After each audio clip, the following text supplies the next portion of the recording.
Scared Better presents A Small Problem. The first thing Lester saw were his former baseball teammates chatting on Messenger, celebrating their win last night. The ding, ding, ding of incoming messages made him grit his teeth. Finally, he picked up the phone and officially left the conversation. On his way out the door, he saw his mitt on the kitchen table. Thanks, Dad, he thought bitterly. Lester had quit the team because he was tired of coming home too exhausted to even turn his console on. He missed gaming. Was an afternoon to himself too much to ask for?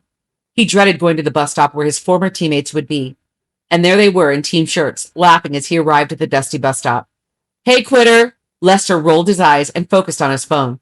Suddenly, the cap was knocked off his head. Quitter's too slow. Lester reached down and retrieved the hat, whacking the dust off on his thigh. Their laughter howled. His face burned. He blinked hard and kept his head down. Crying would only make it worse. On the bus, he thought about it. His parents were right. He shouldn't have quit baseball. His muscles felt too tense. His arms twitched, wanting to hit something. The bus ride to school felt like eternity. It was the moment that he stepped off the bus and saw Ivan sitting on the curb, peering into his lunch bag, when something changed. Ivan was the type of kid who had acne before all the others. He sat there with his pot belly hanging over his jeans, bent over the bag, all alone. Lester saw him pull a Little Debbie cosmic brownie out of the bag. Something in Lester flipped, and his hands seemed to have a mind of their own. He swiped the brownie so fast that it even surprised him how easily it was stolen. Ivan looked up, struggling to his feet.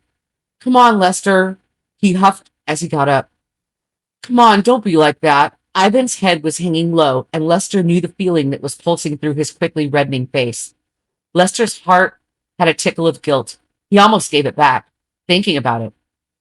Even loosened his grip on the squishy brownie, but then he heard, "Don't be a jerk. Don't take things that don't belong to you." The voice was gruff and loud and grating, and a sound that made him think of his dad. Lester whipped around and saw the weird custodian, who always looked sweaty and pale. The custodian was holding his toolbox, staring at Lester. The custodian had his hand out, obviously asking him to hand over the brownie. There's no need to be nasty, just give it back. Lester looked over and saw Ivan staring at his shoes. Guilt built in his heart as he remembered that Ivan had once helped him with a science project. The custodian said firmly, "Hand it over." Lester would not be able to pinpoint why he did it, only that he was furious, embarrassed, kept seeing his hat on the ground, and the words quitter burning through his heart. He glanced at Ivan's ashamed face, the custodian's irritated scowl. He held the brownie up in his hand and squished it until the plastic popped, and chocolate oozed. Ivan slumped his shoulders. Lester's heart twinged when he saw the pained way Ivan began to turn. And that's when he saw the pale-faced custodian point toward him, his finger long and bony. He never noticed before that the custodian had ice-blue eyes. He was taller than Lester thought as he saw the custodian stand up straight. Lester could see Ivan begin to walk away, and panic washed over him. The edges of the custodian's mouth twitched, almost thoughtfully. Icy fear began to overtake Lester. He stepped back, and the custodian moved his hand higher, pointing right into Lester's eyes. It takes a small person to enjoy hurting others.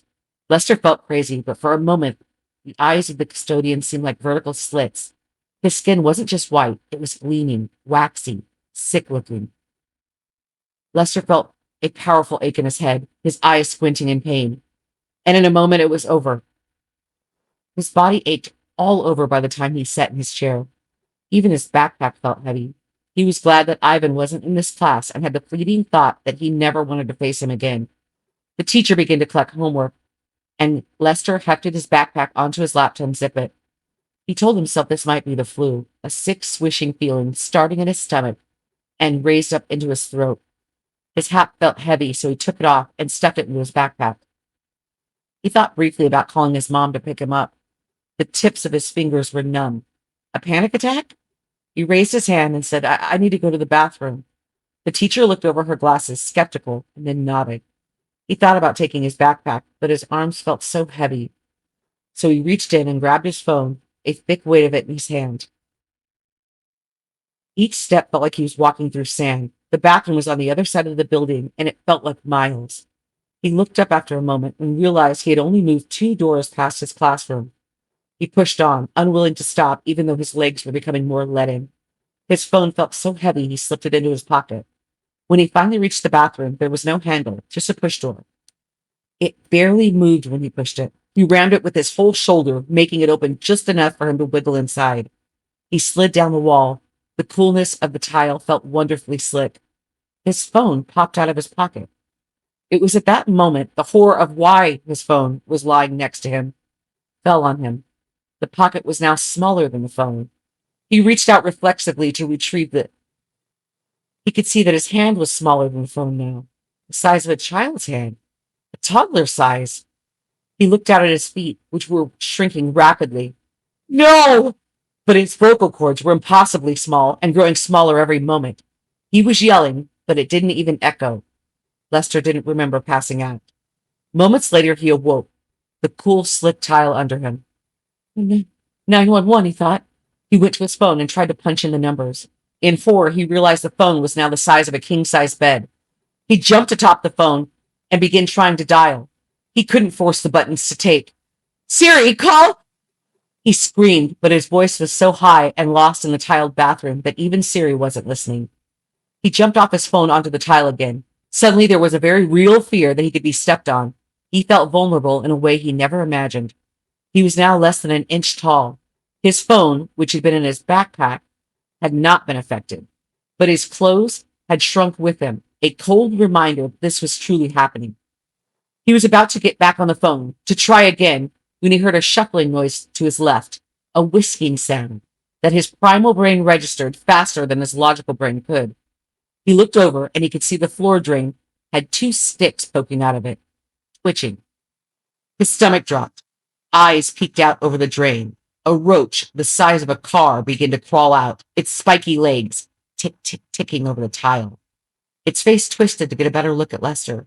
Its antenna bobbed, and it rushed forward, turned its head again, and rushed again.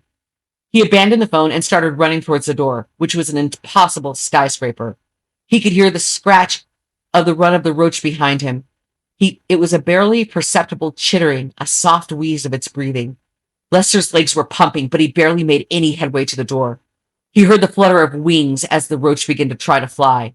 Being so close, its oily garbage sixth sense was so strong, Lester almost gagged at the thought this might be the last smell of his life. Its whisking run was now impossibly fast behind him. Just then the door swung open. Giant boots walked in, making the entire floor quake. Lester got on all 4s so he wouldn't fall. The scratching was closer, but the alternative was the terror of a giant boot that could step on him without ever seeing him.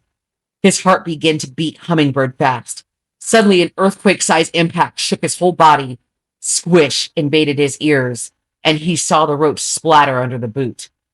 An acrid smell clung to the air around Lester and burned his nose.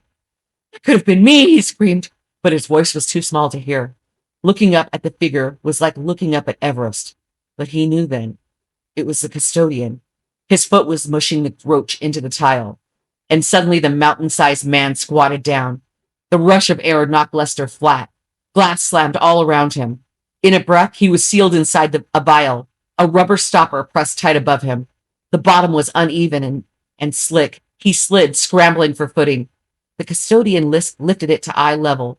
Up close, his waxy skin was plasticine smooth.